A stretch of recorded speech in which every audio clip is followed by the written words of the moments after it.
Hello, everyone. Welcome back to part 2 of chapter 6. When we left off, Harry and Ron were digging into the new wizarding snacks, currently the chocolate frogs. Harry got the Dumbledore card. Harry stared as Dumbledore sidled back into the picture on his card and gave him a small smile. Ron was more interested in eating the frogs than looking at the famous witches and wizards cards, but Harry couldn't keep his eyes off of them. Soon he had not only Dumbledore and Morgana, but Hengeist of Woodcroft, Alberic Grunerin, Circe, Pericles, Merlin. He finally tore his eyes away from the Druidess Cleondia, who was scratching her nose to open a bag of Bertie Bott's every flavor beans. You want to be careful with those, Ron warned Harry. When they say every flavor, they mean every flavor. You know, you could get all the ordinary ones like chocolate and peppermint and marmalade, but then you get spinach and liver and tripe. George reckons he got a bogey-flavored one once. Ron picked up a green bean, looked at it carefully, and bit into the corner. Ugh, see? Brussels sprouts. They had a good time eating the Bertie Bott's ever-flavored beans. Harry got toast, coconut, baked bean, strawberry, curry, grass, coffee, sardine, and was even brave enough to nibble the end of a funny gray one Ron wouldn't touch, which turned out to be pepper. The countryside now, flying past the window, was becoming wilder. The neat fields had gone. Now there were woods, twisting rivers, and dark green hills. There was a knock on the door of their compartment, and the round-faced boy Harry had passed on the platform 9 3/4 came in. He looked tearful. "Sorry," he said, "but have you seen a toad at all?" When they shook their heads, he wailed, "I've lost him. He keeps getting away from me." "He'll turn up," said Harry. "Yeah," said the boy miserably. "Well, if you see him." He left. "Don't know why he's so bothered," said Ron. "If I'd brought a toad, I'd lose it as quick as I could. Mind you, I brought Scabbers, so I can't talk." The rat was still snoozing on Ron's lap. "He might have died and you wouldn't know the difference," said Ron in disgust. "I tried to turn him yellow yesterday to make him more interesting, but the spell didn't work. I'll show you, look." He rummaged around in his trunk and pulled out a very battered-looking wand. It was chipped in places and something white was glinting at the end. "Unicorn hair is nearly poking out." Anyway, he had just raised his wand when the compartment door slid open again. The toadless boy was back, but this time he had a girl with him. She was already wearing her new Hogwarts robes. "Has anyone seen a toad? Neville's lost one," she said. She had a bossy sort of voice, lots of bushy brown hair, and rather large front teeth. "We've already told him we haven't seen it," said Ron, but the girl wasn't listening. She was looking at the wand in his hand. "Oh, are you doing magic? Let's see, then." She sat down. Ron looked taken aback. All right." He cleared his throat. "Sunshine, daisies, butter mellow, turn the stupid fat rat yellow." He waved his wand, but nothing happened. Scabbers stayed gray and fast asleep. "Are you sure that's a real spell?" said the girl. "Well, it's not a very good one, is it? I've tried a few simple spells just for practice, and it's all worked for me. Nobody in my family's magic at all. It was ever a surprise when I got my letter, but I was ever so pleased, of course. I mean, it's the very best school of witchcraft there is, I've heard. I've learned all of our set books off by heart. Of course, I just hope it will be enough. I'm Hermione Granger, by the way. Who are you?" She said all of this very fast. Harry looked at Ron and was relieved to see by his stunned face that he hadn't learned all the set books by heart either. "I'm Ron Weasley," Ron muttered. "Harry Potter," said Harry. "Are you really?" said Hermione. "I know all about you, of course. I've got an extra few books for background reading, and you're in modern magical history and the rise and fall of the dark arts and great wizarding events of the 20th century. "Am I?" said Harry, feeling dazed. "Goodness, didn't you know? I'd have found out everything I could if it was me," said Hermione. "Do either of you know what house you'll be in? I've been asking around, and I hope I'm in Gryffindor. It sounds by far the best. I hear Dumbledore himself was one, but I suppose Ravenclaw wouldn't be too bad. Anyway, we'd better go and look for Neville's toad. You two had better change, you know. I expect we'll be there soon." As she left, taking the toadless boy with her, Whatever house I'm in, I hope she's not in it, said Ron. He threw his wand back into his trunk. Stupid spell. George gave it to me, but he knew it was a dud. What house are your brothers in? Asked Harry. Gryffindor, said Ron. Gloom seemed to be setting in on him again. Mom and Dad were in it, too. I don't know what they'll say if I'm not. I don't suppose Ravenclaw would be too bad, but imagine if they put me in Slytherin. That's the house you know who was in? Yeah, said Ron. He flopped back onto his seat, looking depressed. You know, I think the ends of Scabbers' whiskers are a bit lighter, said Harry, trying to take Ron's mind off houses. So what do your oldest brothers do now that they've left anyways? Harry was wondering what wizards did once he'd finished school. Charlie's in Romania studying dragons, and Bill's in Africa doing something for Gringotts, said Ron.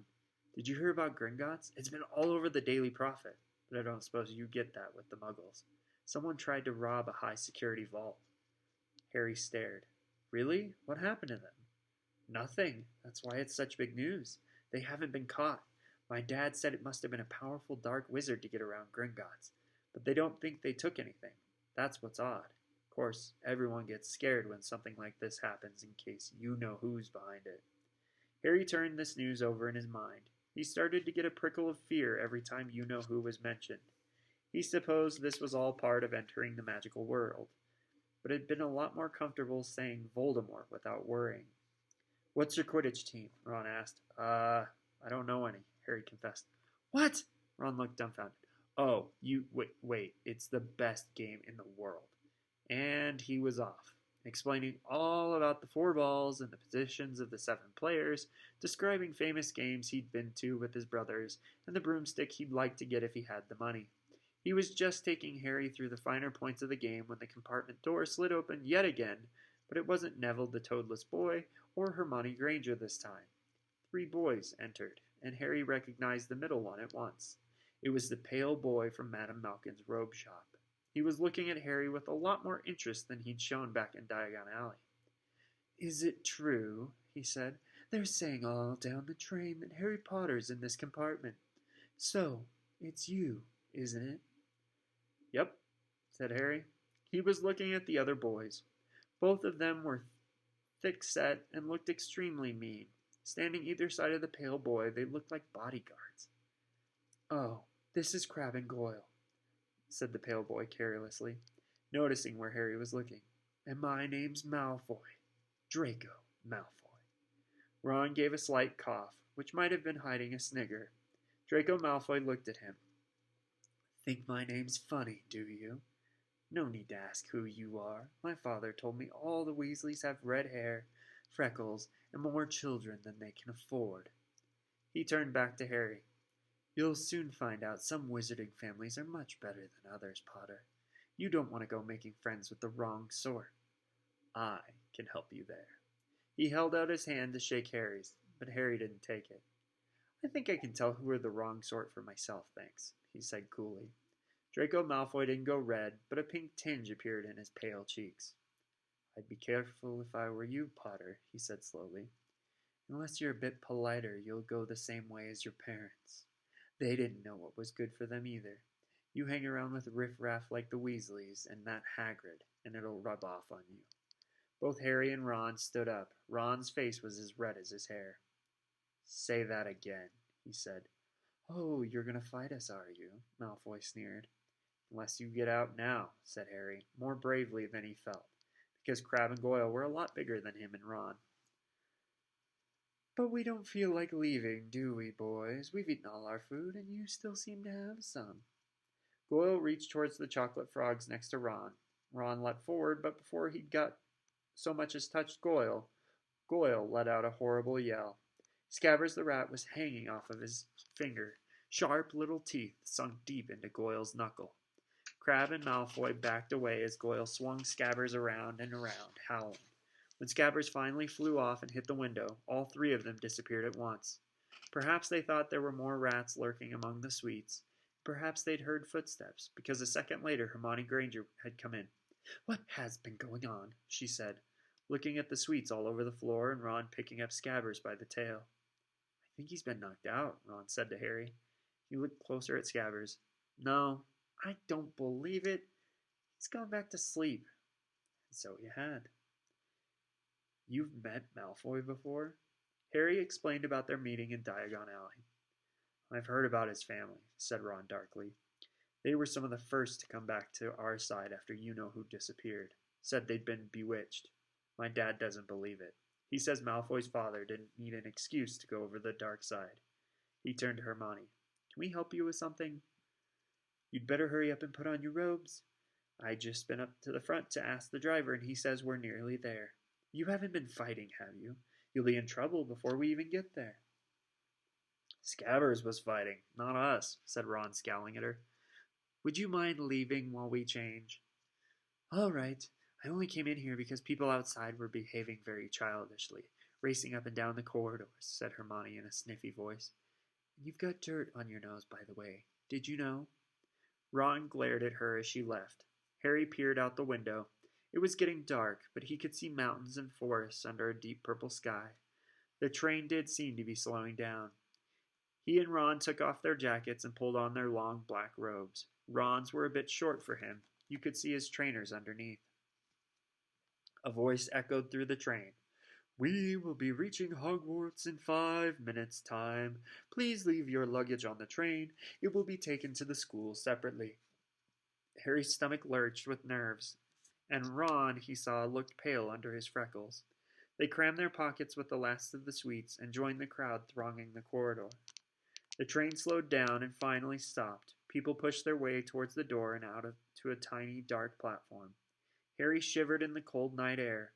Then a lamp came bobbing over their heads of the students, and Harry heard a familiar voice. First years over here. All right there, Harry. Hagrid's big, hairy face beamed over the sea of heads. Come on, follow me. Any more first years? Mind your step now. First years, follow me. Slipping and stumbling, they followed Hagrid down what seemed to be a steep, narrow path. It was so dark either side of them that Harry thought there must be thick trees there. Nobody spoke much. Neville, the boy who kept losing his toad, sniffed once or twice. You'll get your first sights of Hogwarts in a sec, Hagrid called over his shoulder. Just round this bend here. There was a loud ooh.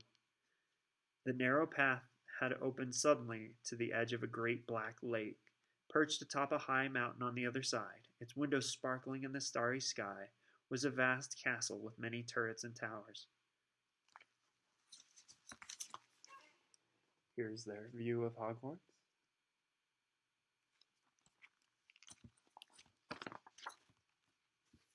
No more'n 4 to a boat, Hagrid called, pointing to a fleet of little boats sitting in the water by the shore.